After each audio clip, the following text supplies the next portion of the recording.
una también empresa que forma y empodera a mujeres desde 2002, este clúster de igualdad, diversidad y emprendimiento, con muchas empresas que han solicitado sus servicios, porque hay algunas que siguen perdidas en un mar de normativas, de actualizaciones, de obstáculos legales y que también necesitan el apoyo más personalizado de estas gestoras que saben de qué hablan, que desde esta consultoría pues acompañan a todo este proceso en la fase de implantación y implementación en su empresa. Un plan igualitario 360 grados. AFAEMA, que es un buen ejemplo, tiene una mujer al delante, ¿no?, en ese buque también insignia, como es Beatriz Fernández Tubau. Nos honra también contar con ella. Beatriz Fernández es abogada de empresa y civilista, licenciada en Derecho Civil y Mercantil, con más de 20 años de experiencia como mediadora, además de conciliadora del Tribunal Laboral de Cataluña. Dispuesta entonces a traernos el cómo, dar fe de ello, de este plan de igualdad y sobre todo las novedades que hay. Han cambiado algunas cosas y vamos a tomar nota tanto en la elaboración del diagnóstico como también posteriormente y por consiguiente el plan de igualdad. Siempre activa. Adelante desde AFM. Adelante, Beatriz. Desde AFM, encantadas de poder participar y agradecemos a la organización del Congreso Nacional de Igualdad de Oportunidades poder dar esta, de alguna manera, aproximación a lo que hace a lo que dispone el reglamento 901/2020 de 13 de octubre. Este Real Decreto da respuesta reglamentaria de los planes de igualdad recogido en el Real Decreto Ley 6/2019 de 1 de marzo, que incluye el diagnóstico, seguimiento y evaluación. Asimismo, regula la obligación de registrar todos los planes de igualdad, independientemente del número de personas trabajadoras y la naturaleza obligatoria o voluntaria que pueda tener el plan de igualdad. También modifica el Real Decreto 713/2010, que regula el registro de convenios, el RECON. ¿Qué incidencia puede tener este Real Decreto sobre los planes de igualdad? Este Real Decreto refuerza el carácter negociado que deben tener los planes de igualdad, así como la legitimación que deben tener las partes negociadoras. Introduce qué legitimación se ha de tener para pertenecer a la comisión negociadora, qué áreas de obligatorio análisis han de haber en el diagnóstico, también nos introduce en la obligatoriedad de la auditoría retributiva y cómo se han de registrar, que es obligatorio, pero cómo también se han de registrar los planes de igualdad. Vamos a introducir un poquito el tema de la comisión negociadora. La creación de la comisión negociadora tendrán que formar la comisión negociadora paritariamente la representación legal de los trabajadores y la representación de la empresa. Es decir, han de haber tantos integrantes representando a una de las partes como a otra de las partes. También debe haber intentar que haya una paridad respecto de hombres y mujeres. Ha de promover, que esa a veces no es posible, pero sí que hay que promover que haya esa paridad entre hombres y mujeres.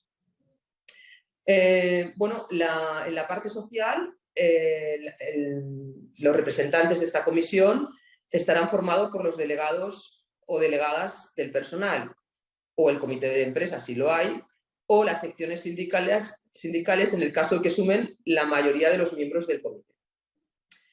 En las empresas con varios centros de trabajo en las que exista comité intercentros, porque hay algunas que ya lo veremos posteriormente, no tienen comité intercentros, pero si los hay, la negociación recaerá en este comité siempre que tenga establecidas competencias negociadoras. En esta situación, el reglamento deja manifiesto que las personas trabajadoras tendrán será proporcional a su representatividad según pues, estén un sindicato u otro, ¿no? ¿Qué ocurre cuando hay empresas que no tienen ni delegado de personal ni tienen tampoco comité de empresa? Pues lo que hará es que se tendrá que enviar un escrito a los sindicatos más representativos, tanto de la empresa como del sector, y explicarles que se necesitan, bueno, pues que no hay representación no hay representación de los trabajadores. Entonces, los sindicatos tienen que responder en 10 días. Y el que haya respuesto en 10 días, pues serán los que se integrarán en la comisión negociadora. Hemos de decir que esto conlleva una serie de problemas, y la serie de problemas es que los sindicatos a veces responden tarde o no responden, con lo cual, y es por un tema de que, claro, les ha venido muchísimo trabajo y no tienen suficientes asesores para enviar. Y entonces esto, claro, ha creado un problema de plazos en tanto en cuanto los registros, el registro no admite un plan de igualdad que no tenga la comisión negociadora constituida como dice el Real Decreto. Con lo cual, bueno, esto se solventará, esperamos, pero sí que estás suponiendo bastantes incidencias. ¿Qué ocurre en los casos de que hay varios centros de trabajo, en uno hay representación de los trabajadores mediante el comité o bien con delegados de personal, pero en el otro no los hay? Bueno, pues la comisión negociadora se formará pues por el comité, por representantes del comité, que tendrá que ser proporcional a su composición y a su representación, perdón. También por el delegado personal, si lo hay en algún centro, y si en otro no lo hay, pues habrá que recurrir a esa instancia, a los sindicatos más representativos, para que envíen asesores legales con ese plazo de 10 días que no se cumple nunca. Pero bueno, eso es lo que tendría que conformarse así la comisión negociadora. En este caso, igual que cuando no hay representantes de los trabajadores, el tema es, bueno, habrá que buscar soluciones más rápidas porque realmente es un poco rémora en este aspecto, ¿no?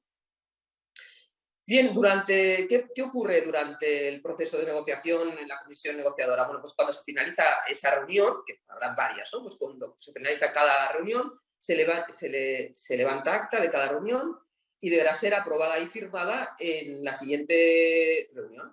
Las actas servirán como comprobante de que realmente las cosas se han negociado y que hay consenso y buena fe. ¿Qué competencias tiene la comisión negociadora? La comisión negociadora bueno, será la encargada de negociar y elaborar el diagnóstico y las medidas también que van a integrar el plan de igualdad. Tendrán que elaborar un informe una vez hecho el diagnóstico, identificarán las medidas y acciones que se deben aplicar para poder, si hay discriminación, pues corregir las discriminaciones detectadas, así como un cronograma de esas acciones, también ver qué recursos se pueden asignar y dar un impulso para la implantación del plan de igualdad en la empresa, ¿no? También tendrán que definir los indicadores para la evaluación de si realmente esas acciones están causando, digamos, los objetivos que se marca cada acción.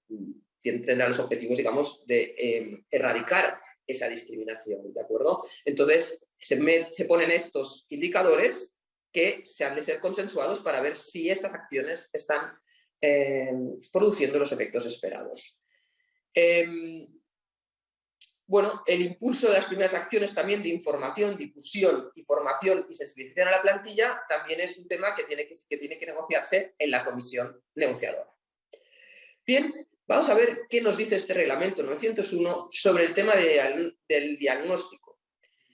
Bien, en la primera frase del plan de igualdad habrá que analizar situación de la empresa para después diseñar esas medidas y acciones. Y se realizará dentro, como hemos dicho, del seno de la comisión negociadora. Ese sería lo que el diagnóstico tiene que darnos, ¿no? Entonces, ¿qué elementos debe contener un diagnóstico de igualdad? El diagnóstico que hacemos de igualdad para los planes, para desarrollar el plan de igualdad. Bueno, todos los datos, indicadores relativos a cada una de las materias que formen parte del diagnóstico estarán desagregados por sexo. Otras disposiciones guardan relación con el proceso y la metodología que se tiene que utilizar para llevar a cabo el diagnóstico, relación que tienen las personas físicas y jurídicas que han intervenido en su elaboración. Podrá también participar una persona o personas que asesoren para realizar este diagnóstico.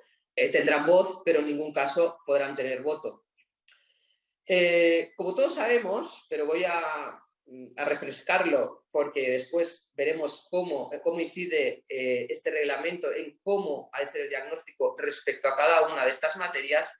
Pues bien, como ya sabemos, en el plan de igualdad se ha de tratar obligatoriamente estas materias, que son el proceso de selección y contratación, la clasificación profesional, la formación, la promoción profesional, las condiciones de trabajo, incluida la auditoría salarial entre mujeres y hombres, que eso es muy importante, la corresponsabilidad y los derechos de la vida profesional, laboral y personal, familiar y laboral, la infrarrepresentación femenina, las retribuciones, la prevención del acoso sexual y por razón de sexo, y también se pueden introducir otras materias optativas, pero estas que he dicho son las obligatorias, como son pues, salud con perspectiva de género o el lenguaje con perspectiva de género, por ejemplo, entre otras.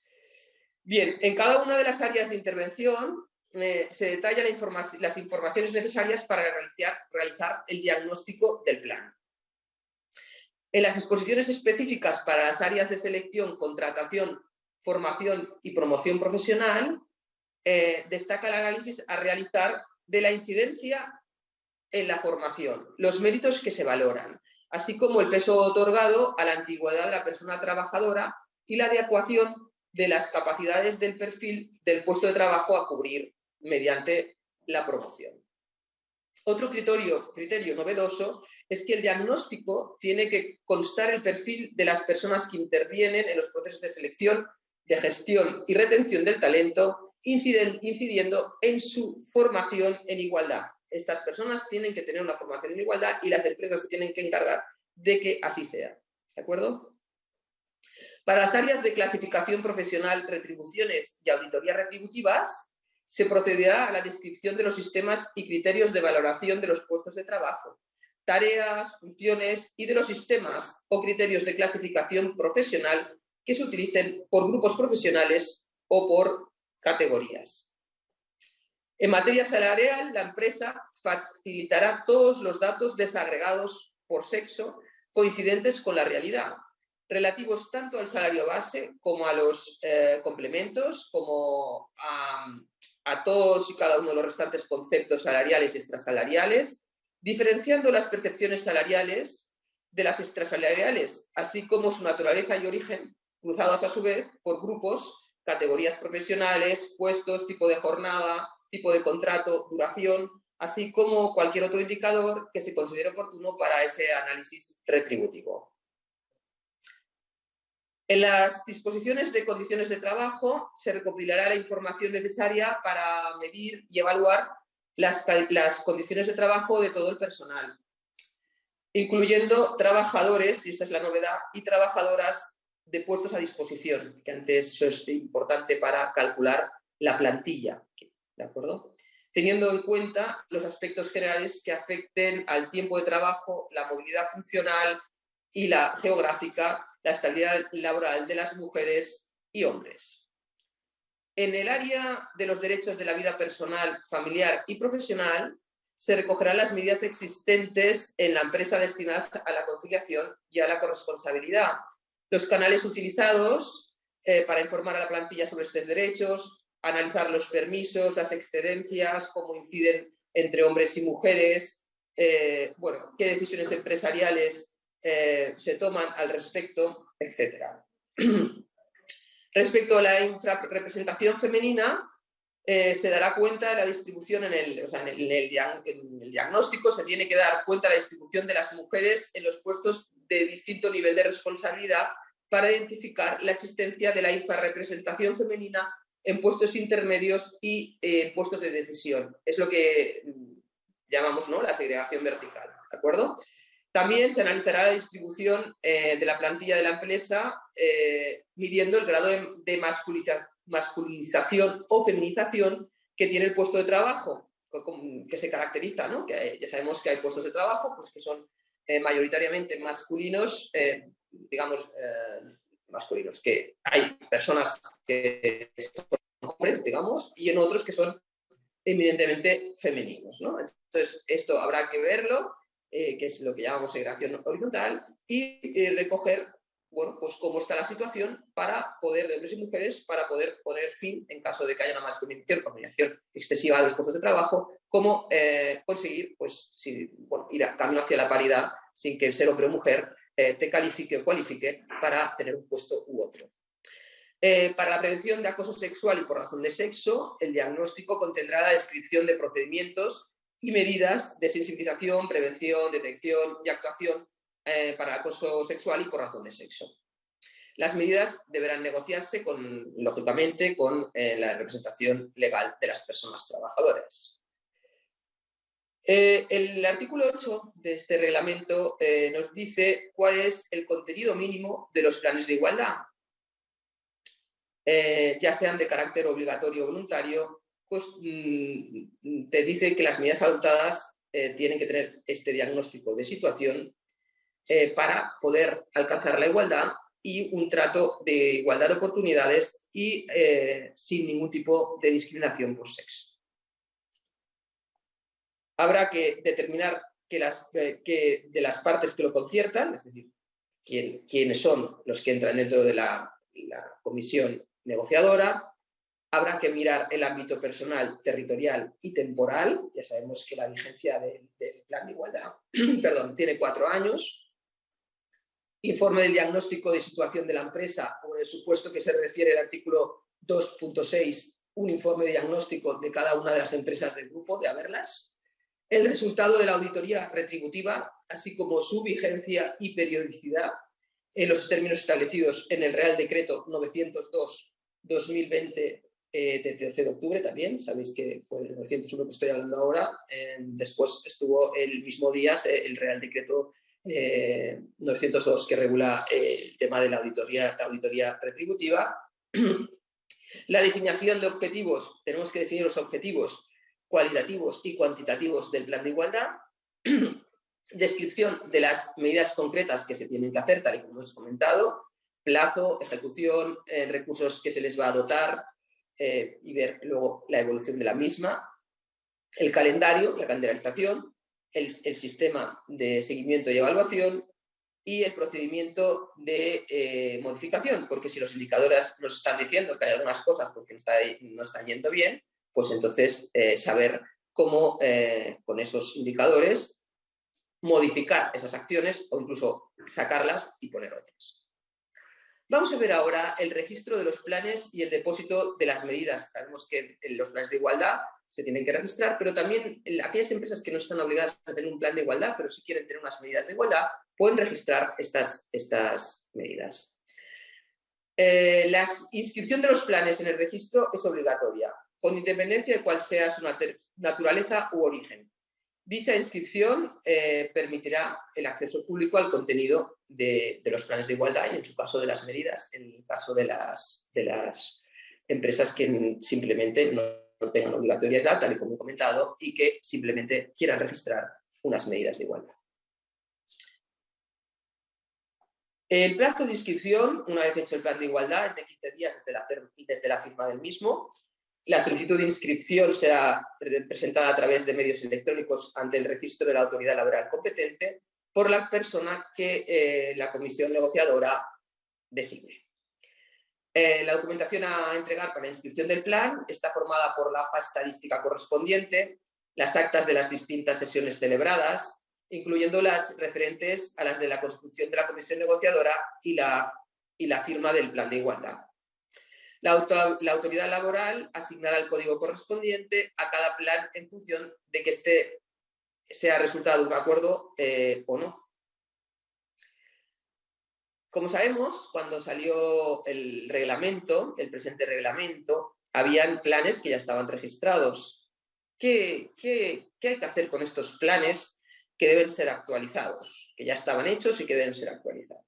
Bueno, pues hay que verificar que su diagnóstico cumple con todas las áreas obligatorias que el reglamento regula, añadir una auditoría retributiva, porque antes no existía la novedad de la auditoría retributiva, adecuar el plan de igualdad a los contenidos mínimos exigidos, a las materias estas que hemos comentado, ¿de acuerdo?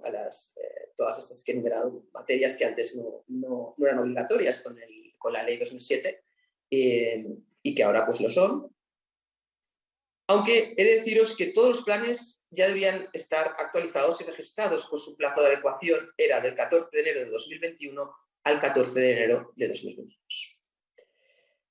Esto no es así a la hora de la verdad. Todos sabemos que ha sido imposible por varias y múltiples razones, entre ellas también el tema de la constitución de la comisión negociadora. En muchas ocasiones el tema de la asignación de representantes de los sindicatos pues ha sido muy tardía y está siendo tardía. Y por otras razones, por los tiempos no dan tanto de sí. Pero bueno, este es el plazo que se tendría que haber cumplido. Los planes que se han hecho después del reglamento, pues también, lógicamente, han de ser negociados por las personas legitimadas en la comisión negociadora, elaborar el diagnóstico conforme al reglamento, elaborar también la auditoría retributiva conforme al Real Decreto 902/2020, también de 13 de octubre, contener los requisitos mínimos y presentarse al rector. En conclusión, el Real Decreto 901/2020 es el vehículo que clarifica y ordena el método de la realización de los planes de igualdad, tanto por su contenido como por ser fruto de un acuerdo entre las organizaciones sindicales y el gobierno, aunque hay que decir que no con la patronal. Es decir, la patronal, sabéis que no firmó el tema, por ejemplo, del tema de la representación sindical cuando no hay representantes legales de los trabajadores en las empresas. Presenta el diagnóstico como el elemento esencial para definir los objetivos, medidas, estrategias para implementar qué acciones poner, qué indicadores y de seguimiento, cómo evaluar, y todo ello para combatir las posibles discriminaciones existentes en las empresas, para promover los cambios culturales que sean necesarios para evitar sesgos y estereotipos de género que frenan la igualdad entre hombres y mujeres y que además impiden desarrollar el talento, porque no hay que olvidar que somos el 51% del talento y que si bien sí que hay mucho talento desarrollado, no está desarrollado en plenitud precisamente por esa discriminación que sufrimos, que es una realidad objetiva y que, bueno, que se está intentando corregir y que es de alguna manera consecuencia de una tradición en el que todos estamos inmersos y por consiguiente, como todos estamos inmersos, todos, hombres y mujeres, mujeres y hombres, hemos de dar ese impulso para llegar a la igualdad de oportunidades. Desde luego este reglamento también refuerza, una de las conclusiones que también podríamos sacar, es que el carácter negociado que deben tener los planes de igualdad tiene un carácter integrador, otorga una importancia enorme a que realmente la representación de la empresa y la representación de los trabajadores se pongan de acuerdo para, entre todos, conseguir esa igualdad, entre todos, erradicar la discriminación, entre todos, impulsar la sensibilización de toda la plantilla, la participación de toda la plantilla y también apuesta por la publicidad de los planes mediante la inscripción obligatoria del registro, de manera que ordenadamente estén todos los planes registrados y sean poder vistos públicamente por terceros. Pues hasta aquí el desarrollo del reglamento 901/2020 de 13 de octubre. Espero que haber clarificado si había algunas cosas que estaban por clarificar y muchísimas gracias de nuevo por poder participar en este congreso tan interesante y con unas ponencias y con unas personas tan importantes que están participando en el mismo. Muchísimas gracias.